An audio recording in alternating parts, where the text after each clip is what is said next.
Welcome to the bold analysis. Let me first continue with the challenge of where are you watching from.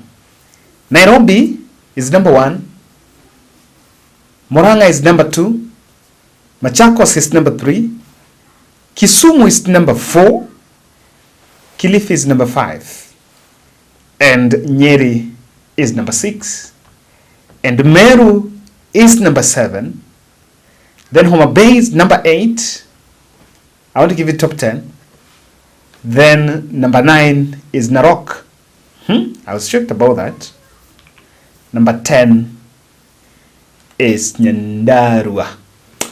Now guys, thank you very much for your support. I was so curious just to know about that, and so I'm also going to give you the ask for a 99 Okoapi, and so that team this place good. Let me ask that question. What exactly is wrong with the people campaigning with President Ruto? Or what exactly is wrong with Ruto's political advisors? Who is advising Kenya Kwanza on these campaigns? What is happening in Uasin Gishu? The speeches and the language used in Uasin Gishu is shocking. And I'm wondering whether those are the politicians that lecture parents to know how to take care of their children. Something is wrong somewhere. I don't know why. Why is all that anger? The president is in Uasin Gishu today. Last mile connectivity in Chebor, Kesses, that's a national government function. Official opening of Ngeria Technical Training Institute, Kapseret, CDF, that was patroned by Sudi, and Kimuri Earth Dam, that's a national government project. All this we saw there. The same script in Uasin Gishu of mobilized crowds in numbers so that you can show the country that I still command the masses and my second term is still guaranteed. You can see the buses that were ferrying people to attend those sessions. So, of course, the strategy is after the official launch, the people converge, they're set up somewhere so that campaigns can go on. In fact, I don't know what is just so easy. Go and launch a project, then just go back to State House. But because 2027 campaigns have started, the tone we are setting for 2027 is not the right tone that the country needs. Too early. I think it's too early for that kind of rhetoric. What am I talking about? I want you to listen to 3 politicians, Farah Maalim, Ichun'gwa, and Oscar Sudi. Of course, their message in Uasin Gishu, because that is Ruto's backyard, was to attack the online critics, those who put President Ruto. And in fact, what is happening here is people are putting the state on accountability edge. Just be accountable for your policies. Be accountable for your projects. Be accountable for your actions. Be accountable for your appointments. That is the point. The kind of language being used there, I want you to listen to Farah Maalim.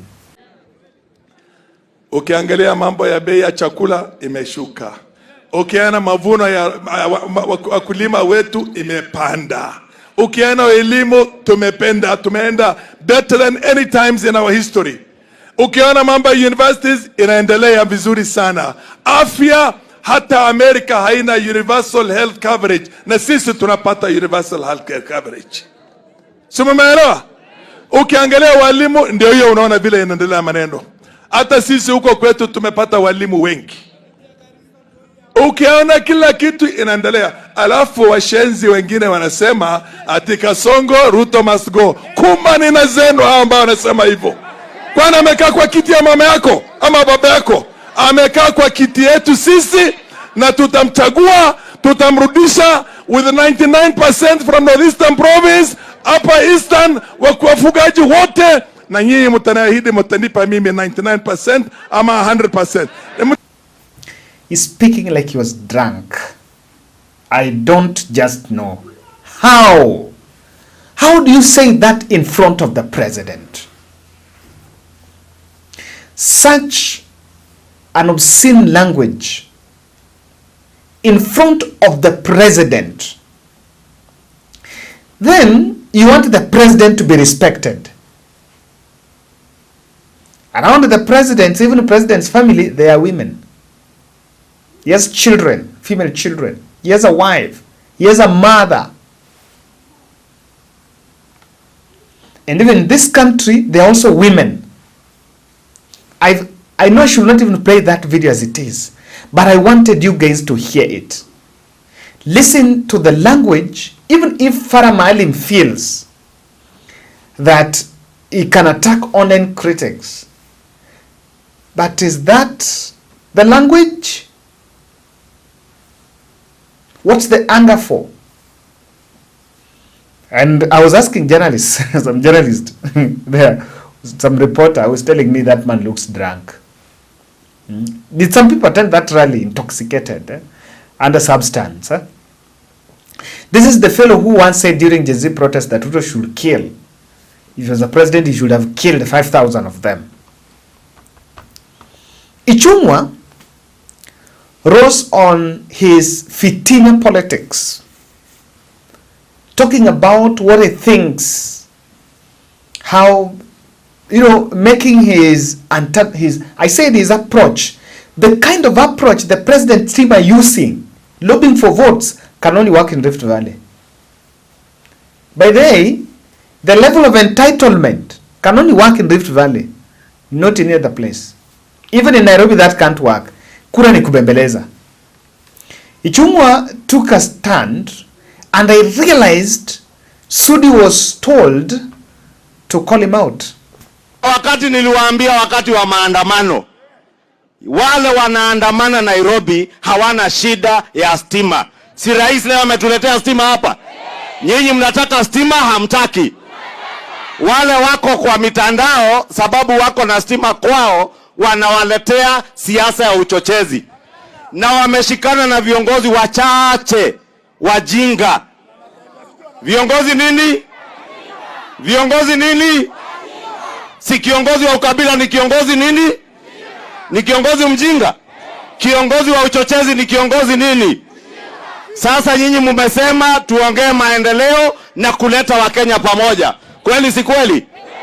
Wale wa kuchochea, si mnawajua? Si hata kuna wengine walikuwa na vyeo kubwa, si leo wako nyumbani? Si iko wengine tu gavana hapa tunasikia wanapiga kelele? Tuwatembeze tusiwatembeze? Watembee wasitembee? Magavana wao wangwana kama huyu koti moja. Si huyu koti moja ni mtu wa kufanya kazi na rais? Na wengine viongozi kama viongozi wetu. Ndio nataka niwaambie wewe rais na naibu wako, mujipee shughuli na kazi ya mwananchi wa kawaida. Sisi tukiwa wana Uasin Gishu, sisi sio watu ya fitina.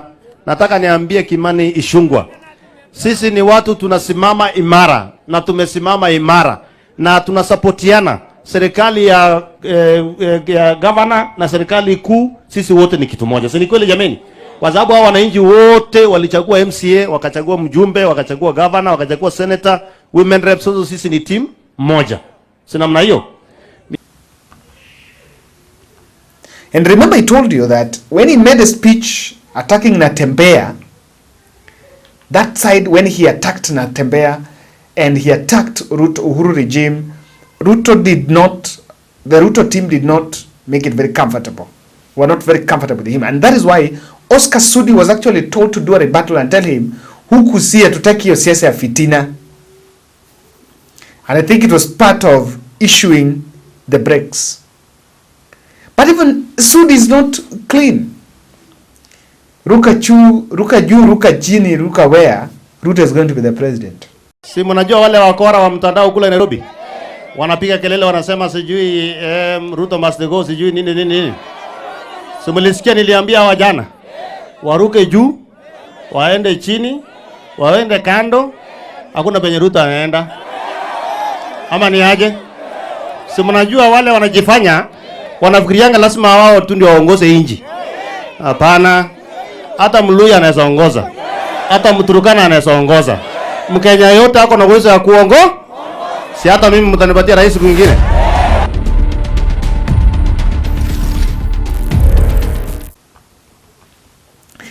This level of entitlement is worrying and is not going to help the president. Kura ni kubembeleza. The approach, the language they are using, the tone they are setting, and I'm wondering if they are talking that way and no serious contenders come out and say this vying against president. It's only Okiya Mtata and Kalonzo. By 2027, people will be running mad. People will be running mad in the campaign trail. It is just January 2025. And that is how President's team are talking. Hey! By the time to get to January 2027, how will things be? We can do better as a country. The irony of it all is where the president called out on the cartoon bloggers for putting leaders in the coffin. Here. Mimi nawauliza vijana wale wengine wasipotoshwe na wanasiasa wa kuwalipa pesa kidogo ati waweke mapicha ya viongozi ati kwenye makaburi. Mimi nataka niwaambie hawa vijana, leo mtaweka viongozi kwa makaburi, kesho mtaweka wazazi wenu kwa makaburi, kesho kutwa mtaweka wenzenu, marafiki zenu ama ndugu zenu kwa makaburi. Siku hiyo ingine nyinyi mtaanza mambo ya mauaji. I want to ask you, those who are encouraging young people to continue this trend where they are putting people in coffins, let us backtrack. We must tell our young people that good morals, good character pays. Instead of using the internet to have pictures, images of people in coffins, use the internet to monetize and create jobs for yourself. The irony of this statement is this. While the president is complaining about people being put in cartoon, in pictures, in real sense, you can go for fellows, and we are not saying we support that activity. But you can look at the level of, the consideration in it. You can go for someone who made a photo of a leader in coffin, but you are just to arrest one officer who killed young man and put in real coffin. You're just complaining about a photo. True, there is an argument I really take. I accept the argument that akianza kuweka Ruto ataeka pastor, ataeka wazazi wake, ataeka rafiki yake. True. Now, but also, if we allow the state agencies to put young people in coffin and the same way don't go after them, the next day they will also be putting politicians, they will be putting their parents, they will be putting anyone. Between, and maybe let's ask, between Kibet Ball, a cartoon in Twitter, and an officer who shot dead someone in front of, in the CBD, and put in real coffin, dead and buried and forgotten. Between the two, before God, who is the sinner? Both of them are sinners. But the degree of sin, who is the sinner? Who has caused a harm? Of course, the cartoon is a reputation harm.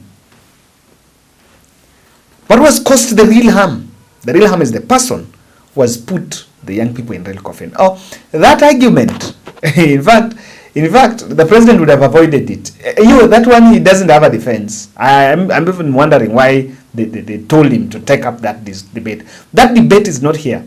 And if that is a problem, we have said that the best thing we should do, so some of these sites and even AI do not have such limitations. You can see more and more. What you need to do is you go to parliament and have legislation to regulate what can be done. So they've, and I think the decision to take that debate there, it was in, it was not well advised, because they're just confirming that probably the abduction was part of their scheme to punish those who put leaders in the coffin. I saw an interesting tweet, an interesting comment. I would want us to look at this comment. Someone reacted in one of the, when the president was live, a Kenyan went in the comment section, Lewis Blackman, Ruto, you are nothing but a tyrant terrorizing Kenya, suffocating democracy and silencing dissent with fear. If anyone is sabotaging this country, it's you. You are the very definition of failure. A despot who thrives on tribal division, lies and vendettas, while ignoring the real issues destroying Kenya. The youth who should be the backbone of this nation don't need your threats, abductions or extrajudicial killings. They need empowerment, employment, quality education and opportunities. Instead, your government has offered them nothing but misery and intimidation. You have turned the machinery of the state against the very people you swore to serve. I looked at that comment and I realized, I picked it, why? It actually captured what was happening in Gishu.